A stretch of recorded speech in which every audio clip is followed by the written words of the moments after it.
Is there a 100% chance we are going to revert into a double-dip recession? Well, history says maybe. I want to show you something that, by the way, came courtesy of a friend of mine at the Global Macro Investor out in Spain, showing basically oil prices and recessions. We're going to get more into the economy in just a second. But take a look at this. Now, if you thought I was negative before, now you can really say it, okay? Because here you go. This is going back to 1970. What we've got, that's it. Focus in, Dagan. I'm blind. The gold, I know, that's why I said it. The gold line is the price of oil. The gray streaks, those are recessionary periods, okay? Gold line oil, gray recession. Here's what we know. Every time since 1970, the price of oil has doubled in a 12-month period. We have had a recession. There you go. So back here you've got, this was actually a doubling back in the early 70s, believe it or not. Then, of course, you had the 75 spike. You had the 79 spike. You had a spike back here in the mid-80s. You had a spike actually in the late 90s.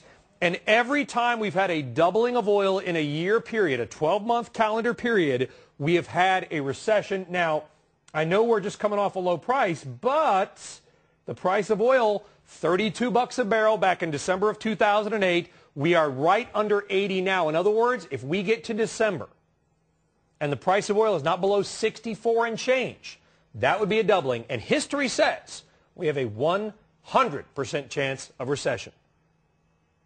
Dagan.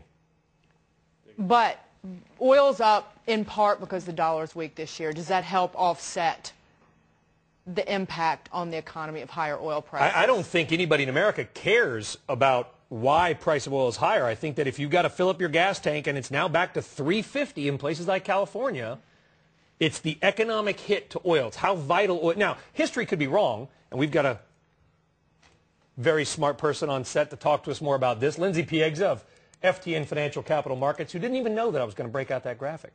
I didn't. Is it bollocks? Well, I'm going to have to do a little more analysis on it to determine whether or not there's exact 100% causality there.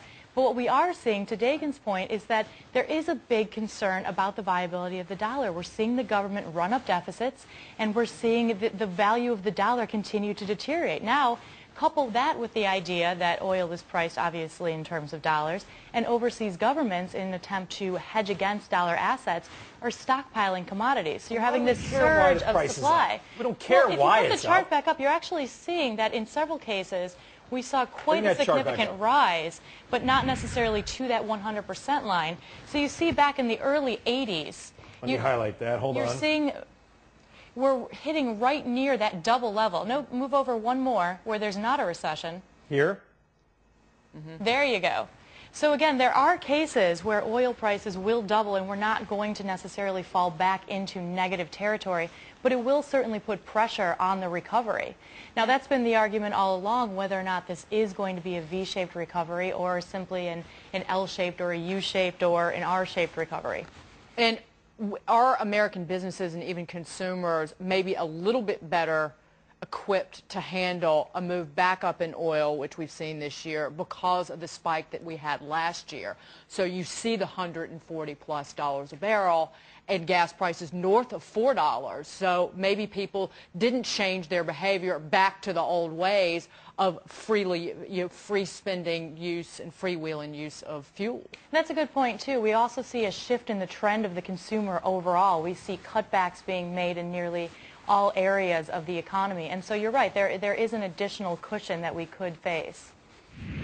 Yeah, the worry, they read my mind. I was just about ready to bring up consumer confidence. That's what troubles me, though, too, Lindsey. I mean, if you look, and again, we should have charted, if you track consumer confidence with unemployment, consumer confidence tends to lead because a lot of consumers are actually business owners as well. Is that a more concerning chart than the price of oil? This is one of the most concerning charts that I think people aren't talking about enough. Now, you can see that we've come off of that Armageddon scenario set back in the first quarter, but we're still at very normal recessionary lows. The consumer is very concerned about their income, their job opportunities, and what we're seeing is not only economic uncertainty, but political uncertainty, too. There's a lot of back and forth on Capitol Hill right now, and consumers don't know what their tax policies are going to be, their health care policies. And again, we're not seeing any pro-growth scenarios coming out of the government right now. Well, to marry all of those things, the consumer confidence, the job market, and what Washington is doing the Senate passing what would be 99 weeks, up to 99 weeks of unemployment benefits in some states for people. Is that really the right solution? And what is the opposite impact of keeping people, not encouraging people to go out there and actively look for work and earn money, but keeping them on unemployment Well, that's rolls? one of the questions, too. You get this diminishing margin of return when you start to extend benefits beyond the needed level. We've gone from 26 weeks to well over 90 in some industries, and rather than going out and seeking potential job opportunities, people are riding out these extended benefits. Yeah, I'd asked our senior economist here, Mark Lieberman, for tomorrow to put together, I wonder what the stimulative effect is of unemployment benefits. We know food stamps are the most stimulative, right? For every dollar you give, $1.73 is spent. I would imagine every dollar of unemployment benefits goes right back into the economy. If you don't have a job, you're going to probably spend every dime that you get in the benefits because you're going to need that money. Quickly going back to the consumer confidence chart, Lindsey. Listen, obviously, you know, you talked about that Armageddon scenario, right? And that was this big drop that we had from 07 to 08. We've had a small recovery in consumer confidence. Which one of those matters more, the beginning of a recovery or the fact that we're still so far off where we were a few years ago? Well, I think that what we need to see is if you take that chart back to a longer historical time period, you can see that we're very much in line with where consumer confidence falls during a recessionary period. So when we look at that Armageddon scenario back in the first quarter, that's when we had this unprecedented pressure on the banking system. Main Street wasn't sure if Wall Street was going to blow up. We also had the president coming on television telling us that things were much worse off than he had originally anticipated. So we had all this additional pressure on top of the economic scenarios that consumers were looking at.